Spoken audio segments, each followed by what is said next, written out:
The two most powerful words in the English language are, I'm sorry. Yes, I'm sorry. And it's interesting because up until the point that I came to this realization, I'd been living my life what they call unapologetically. And I've always been told not to apologize for how somebody else feels, not to apologize for how somebody may interpret what you're saying. And when I learned how powerful these two words are, it came as a shock.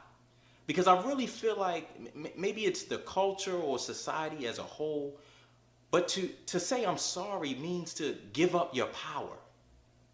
But in reality, it takes a very powerful person to say those two words, I'm sorry. And I learned that just a couple weeks ago when I had a very, very powerful conversation with my father.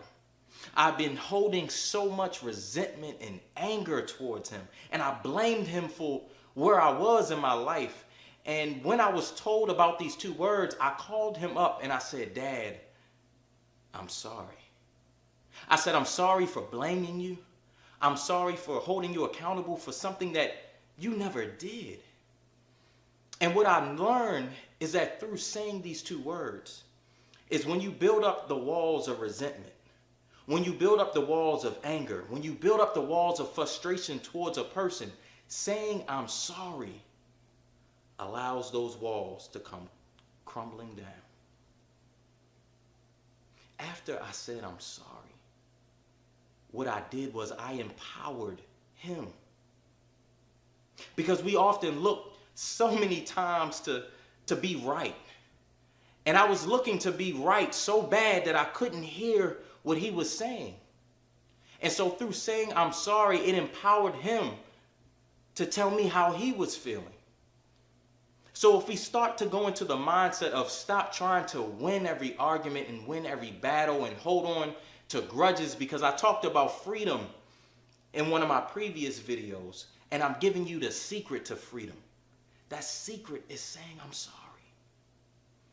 It's finding out where you can take responsibility for any relationships that are in your life that could use mending.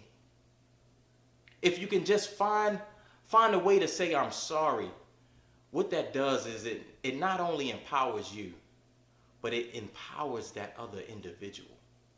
So I challenge you all, if you have areas in your life that are incomplete, just say I'm sorry. It takes a special individual to humble themselves low enough to build somebody else up. So just say, I'm sorry. Once again, if you like what you heard, please run and subscribe to my YouTube channel, Darren Mitchell Inspires. And as always, my good friends, be blessed.